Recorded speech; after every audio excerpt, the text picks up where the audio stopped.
Soy la periodista de investigación Anabel Hernández. Un adolescente de 17 años cambió la historia política de México en segundos. ¿Cómo llegamos hasta aquí? ¿Por qué un menor de edad terminó involucrado en uno de los hechos más impactantes del año en México? Este video no es solo sobre un evento, es sobre dos modelos de país que han estado en guerra durante décadas. Y lo que estás a punto de descubrir va a cambiar completamente tu forma de entender la crisis de seguridad en México. Quédate hasta el final porque voy a revelarte datos que los medios tradicionales no están contando. El pasado mes de octubre, el alcalde de Uruapan, Carlos Manzo, fue atacado durante un evento público masivo. Imagina la escena: cientos de personas, música, celebración. De repente, todo se detiene. Un joven de apenas 17 años se acerca y dispara. ¿Por qué un adolescente? ¿Qué lo llevó hasta ese momento? La presidenta Claudia Sheinbaum respondió con algo que muchos no esperaban. No llamó al ejército de forma agresiva, no declaró guerra. Dijo algo diferente: un estudiante más, un artista más, un deportista más, es un delincuente menos. ¿Suena idealista? Tal vez. Pero espera a que entiendas el contexto completo. Aquí es donde la historia se pone profunda. México ha vivido dos estrategias completamente opuestas contra el crimen organizado. La primera, Felipe Calderón, 2006-2012, la llamó guerra contra el narco. ¿Qué significó eso? Militarización masiva, confrontación directa. Y aquí está el dato escalofriante: los homicidios aumentaron 148% durante su mandato. Sí, lo leíste bien, 148%. Calderón defendía algo que llamaba víctimas colaterales. ¿Sabes qué significa? Civiles atrapados en el fuego cruzado, familias destruidas, niños que perdieron la vida en enfrentamientos que nunca pidieron. Y lo peor, puso al frente de esta guerra a Genaro García Luna, quien hoy está preso en Estados Unidos por trabajar precisamente para el cártel de Sinaloa. ¿Te imaginas? El hombre encargado de combatir al narco estaba siendo pagado por el narco. ¿Cómo puedes ganar una guerra cuando tu general es el enemigo? Enrique Peña Nieto siguió prácticamente la misma estrategia. Resultado: 42% más de homicidios. 2 gobiernos, 12 años, muerte masiva. Pero espera, porque esto no termina ahí. Durante esos mismos 12 años, ¿sabes qué más pasó? 30,000 niños fueron reclutados por el crimen organizado. 30,000. En 2010, apareció un caso que horrorizó al país: el Ponchis, un niño sicario de apenas 14 años que confesó haber participado en actos violentos extremos. ¿Por qué un niño hace eso? Porque no tenía escuela, porque no tenía futuro, porque el Estado lo abandonó. Y aquí viene la pregunta que debes hacerte: ¿de verdad era una guerra contra el narco o era una guerra contra el pueblo? Llega Andrés Manuel López Obrador, cambia todo el enfoque, y muchos lo criticaron, lo llamaron ingenuo, tibio, incapaz. Pero mira los números: reducción del 9% en homicidios dolosos durante su sexenio. No es espectacular, lo sé, pero es algo que no se había visto en 12 años. Una reducción, no un aumento. ¿Cómo lo hizo? Primero, creó un marco legal para que el ejército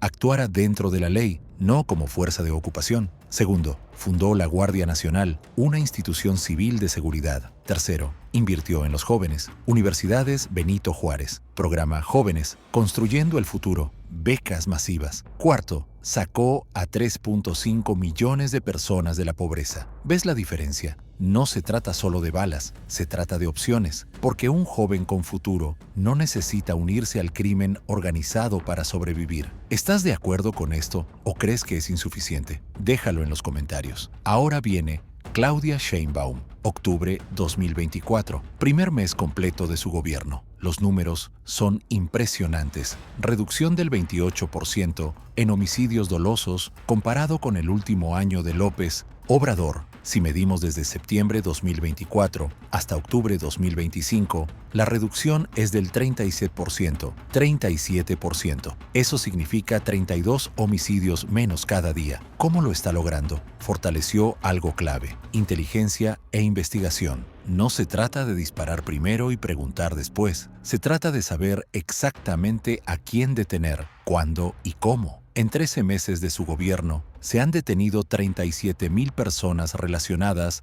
con delitos de alto impacto. Se decomisaron casi 300 toneladas de droga, incluyendo más de 4 millones de pastillas de fentanilo. Se desmantelaron 1.614 laboratorios clandestinos, y esto es importante. Todo dentro del marco legal, con juicios, con Estado de Derecho. Pero aquí está el detalle que lo cambia todo. El 6 de julio de 2024, comenzó algo revolucionario, la Estrategia Nacional contra la Extorsión. ¿Sabías que el 56% de las llamadas de extorsión en México provienen desde las cárceles, desde adentro de los penales? Piénsalo, personas que ya están detenidas siguen operando criminalmente porque tienen acceso a teléfonos celulares. Imagina recibir una llamada donde te amenazan con lastimar a tu familia si no pagas, y esa llamada viene de alguien que está encerrado en una prisión federal. ¿Qué hizo el gobierno?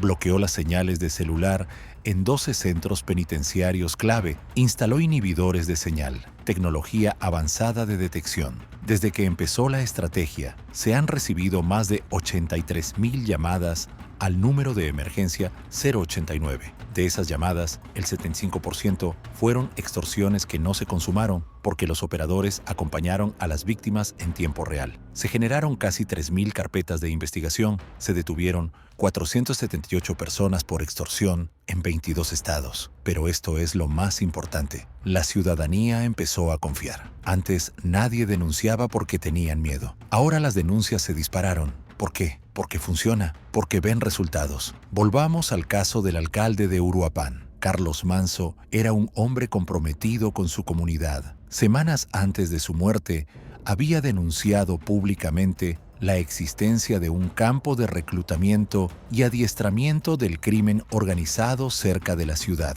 Estaba haciendo su trabajo, defendiendo a su pueblo. Y fue precisamente por eso que se convirtió en objetivo. Un adolescente de 17 años fue utilizado como arma. ¿Te das cuenta de lo perverso de esto? Un niño que debería estar en la escuela, jugando fútbol, soñando con su futuro, fue manipulado, entrenado y enviado a cometer un acto irreversible. Ese joven también es una víctima del sistema, una víctima de décadas de abandono, una víctima de la guerra de Calderón que dejó a 30.000 niños en manos del crimen organizado. ¿Qué hizo Sheinbaum después del ataque? Lanzó el Plan Michoacán para la Paz y Justicia, 12 ejes estratégicos, más de 100 acciones concretas, desarrollo económico sustentable, infraestructura, programas de bienestar, cultura, justicia y, por supuesto, seguridad, pero no seguridad militarizada, seguridad con inteligencia, unidades conjuntas de la Guardia Nacional, la Secretaría de Seguridad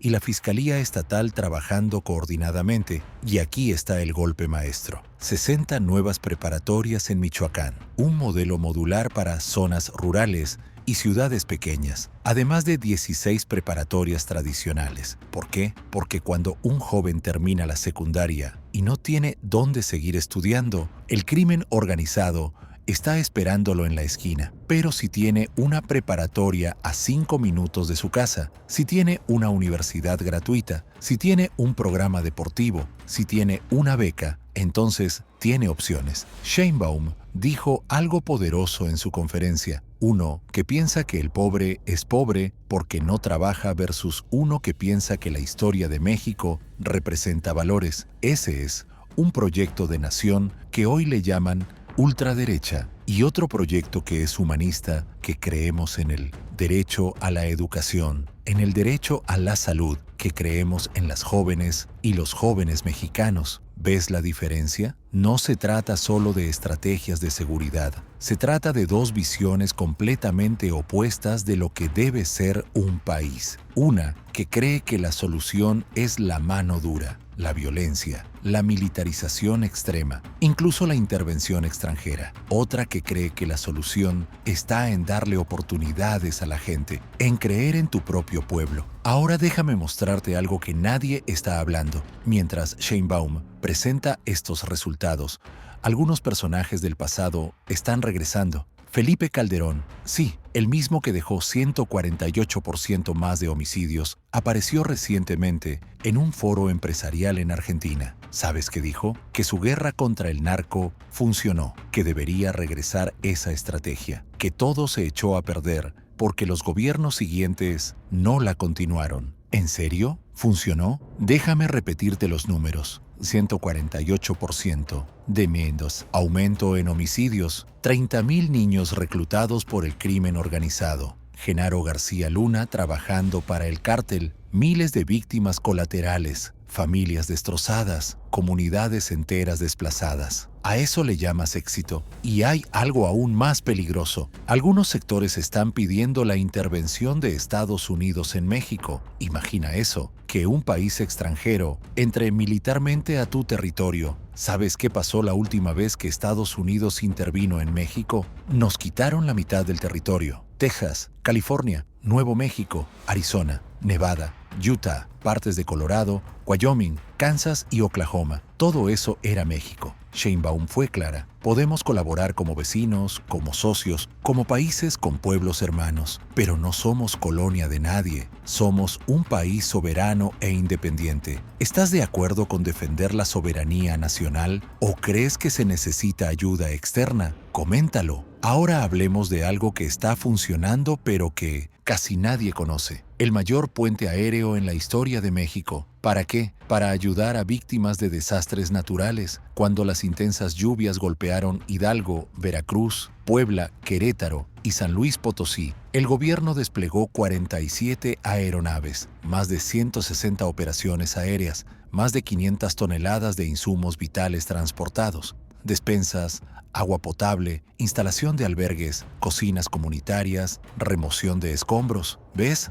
El mismo ejército que algunos quieren que esté disparando en las calles, está salvando vidas, reconstruyendo comunidades, llevando esperanza. Esa es la diferencia entre militarización con sentido humano versus militarización como estrategia de terror. En estos 13 meses de gobierno, se decomisaron 1.7 toneladas de fentanilo, casi 154 toneladas de metanfetaminas, 65 toneladas de cocaína, 75 toneladas de marihuana. Cada tonelada de droga decomisada son millones de dosis que no llegaron a las calles, millones de vidas jóvenes que no fueron destruidas. ¿Lo ves ahora? No se trata de guerra, se trata de estrategia inteligente. ¿Y sabes qué es lo irónico? Mientras los números de seguridad mejoran, mientras la pobreza disminuye, mientras se construyen escuelas y universidades, hay voces que siguen pidiendo regresar al pasado, voces que dicen que esto no funciona,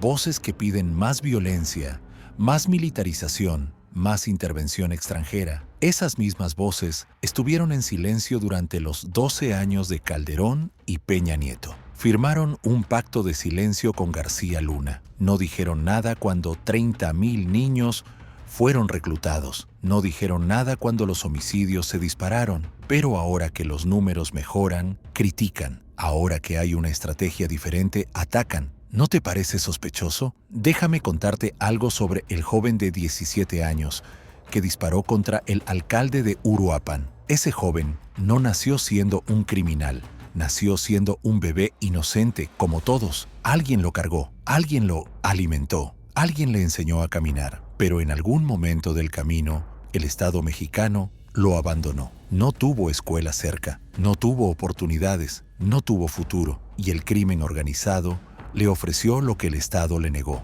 dinero, pertenencia, propósito, aunque fuera un propósito retorcido. ¿Es culpable de lo que hizo? Legalmente sí. Moralmente la cosa se complica, porque ese joven también es producto de un sistema que falló, un sistema que durante 12 años eligió la guerra en lugar de la educación, la violencia en lugar de las oportunidades, las balas en lugar de las becas. Ahora pregúntate esto: ¿prefieres un país que invierte en construir preparatorias o un país que invierte en construir cárceles? ¿Prefieres un país que forma estudiantes o un país que produce prisioneros? ¿Prefieres un país que cree en sus jóvenes o un país que los abandona? La respuesta a esa pregunta define todo. Define si los próximos 17 años de tu vida como mexicano serán de Nocet, paz o de guerra. Define si tus hijos crecerán con miedo o con esperanza. Define si México será un país soberano o una colonia. Los datos están ahí. 37% de reducción en homicidios, 37,000 detenidos, 300 toneladas de droga decomisadas, 13.5 millones de personas saliendo de la pobreza, universidades gratuitas, becas masivas, hospitales reconstruidos. Pero más allá de los números está la filosofía, la visión, el modelo de país. Claudia Sheinbaum cerró su conferencia de prensa con algo demoledor. Mostró una gráfica del último año de Fox al último año de Calderón. 148% de aumento en homicidios. Del último año de Calderón al último año de Peña Nieto. 42% más de aumento. Del último año de Peña Nieto al último año de López Obrador. 9% de reducción. Del último año de López Obrador al primer año de Sheinbaum. 28% de reducción. Desde septiembre 2024 hasta octubre 2025. 37% de reducción. La gráfica es devastadora para quienes defienden la guerra contra el narco. Es irrefutable y es por eso que ahora atacan los métodos. Dicen que los números están manipulados, aunque vienen directamente de las 32 fiscalías estatales, de todos los colores políticos. Dicen que es suerte, aunque la reducción es consistente mes tras mes. Dicen que es insuficiente, aunque es el mejor resultado en 18 años. ¿Sabes por qué atacan? Porque si admiten que esto funciona, tienen que admitir que estuvieron equivocados durante 12 años. Tienen que admitir que su guerra fue un fracaso. Tienen que admitir que mataron a miles de personas innecesariamente. Y eso, para ciertos egos, es imposible. Pero la realidad no necesita su aprobación. La realidad está en las calles, en las familias que ya no viven con miedo constante, en los jóvenes que ahora tienen universidad gratuita, en las víctimas de extorsión que ahora pueden denunciar sin miedo, en los 32 homicidios menos que ocurren cada día, 32 familias que no tienen que enterrar a un ser querido, 32 funerales que no se celebran, 32 vidas salvadas cada maldito día. ¿No es eso suficiente razón para continuar por este camino? Voy a ser honesto contigo. Ningún modelo de seguridad es perfecto. Ninguna estrategia va a resolver todo de la noche a la mañana. México tiene problemas estructurales de décadas. El crimen organizado está profundamente arraigado. La corrupción existe en todos los niveles. Las desigualdades son enormes. Y sí, van a seguir ocurriendo tragedias como la del alcalde de Uruapan. Pero la pregunta no es si el modelo actual es perfecto. La pregunta ¿es mejor que el anterior? Y los números gritan que sí. La pregunta es, ¿está funcionando? Y los datos dicen que sí. La pregunta es, ¿vale la pena seguir por este camino? Y las 3.5 millones de personas que salieron de la pobreza, los miles de jóvenes en universidades gratuitas, las familias que ya no reciben llamadas de extorsión, todos ellos responden con un rotundo sí. Ahora viene la parte donde muchos canales de YouTube te pedirían que te suscribas. Yo no voy a hacer eso. Voy a pedirte algo diferente. Quiero que pienses. Quiero que más allá de tus preferencias políticas, más allá de si votaste por este gobierno o no, más allá de si te cae bien o mal la presidenta, analices los números, analices los hechos y te preguntes honestamente ¿qué México quieres? ¿Quieres regresar a un México donde el presidente decía víctimas colaterales como si fueran daño aceptable? ¿Quieres regresar a un México donde el encargado de la seguridad trabajaba para el narco? ¿Quieres regresar a un México donde 30,000 niños fueron reclutados por el crimen organizado porque no había escuelas para ellos? ¿O prefieres un México imperfecto? Sí, con muchos problemas todavía, sí, pero que por primera vez en décadas está reduciendo la violencia en lugar de aumentarla. Un México que está apostando por los jóvenes. Un México que cree que la educación es más poderosa que las balas. Un México que defiende su soberanía. Esa es la decisión real.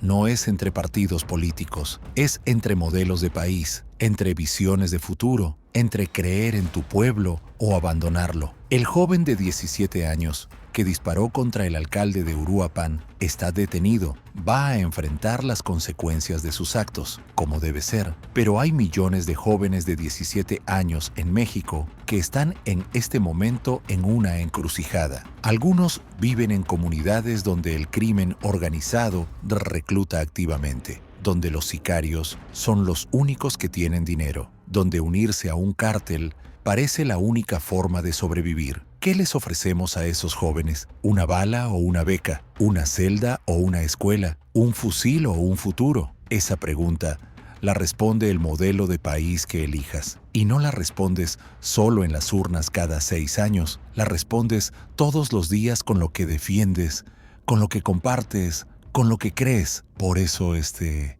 video importa, no porque hable de política, sino porque habla de vidas humanas, de niños que merecen crecer sin miedo, de familias que merecen seguridad, de jóvenes que merecen oportunidades, de un país que merece paz. Claudia Sheinbaum terminó su conferencia diciendo: nosotros no vamos a traicionar a nuestro pueblo nunca. Nos comprometimos y vamos a seguir trabajando en cuerpo y alma para defender y proteger al pueblo de México. Puedes creerle o no, puedes apoyarla o no, pero los números no mienten. 37% de reducción en homicidios. Eso no es propaganda, eso es un hecho verificable. La historia de México está llena de momentos donde tuvo que elegir entre la soberanía o la sumisión, entre creer en sí mismo o importar modelos extranjeros, entre construir desde abajo o concentrar la riqueza arriba. Siempre que México eligió creer en su pueblo, prosperó. Siempre que lo abandonó, colapsó. Estamos en uno de esos momentos históricos otra vez. Y lo fascinante es que tú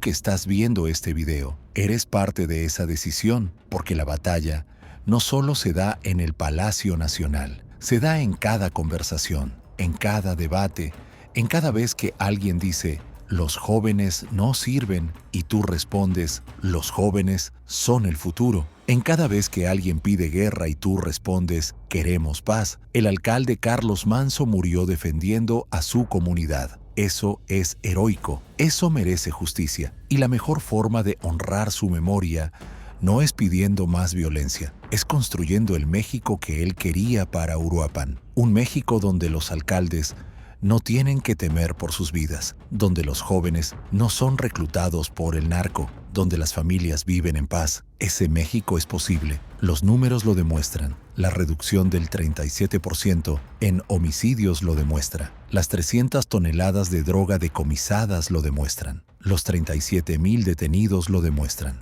Las 60 nuevas preparatorias en Michoacán lo demuestran. Las universidades gratuitas lo demuestran. Los 13.5 millones de personas saliendo de la pobreza lo demuestran. No es perfecto, no es rápido, no es mágico, pero está funcionando. Y eso, después de 12 años de fracaso absoluto, es revolucionario. Así que aquí está mi pregunta final para ti. ¿Qué México vas a defender? Piénsalo bien, porque el adolescente de 17 años que cambió la historia política de México en segundos es solo el síntoma. El verdadero problema es qué sistema creamos que permitió que ese joven llegara hasta ahí. Y la verdadera solución es construir un sistema diferente, un sistema que no abandone a nadie, un sistema que crea en todos, un sistema humanista. Esa es la apuesta, esa es la batalla. Y créeme, vale la pena pelearla.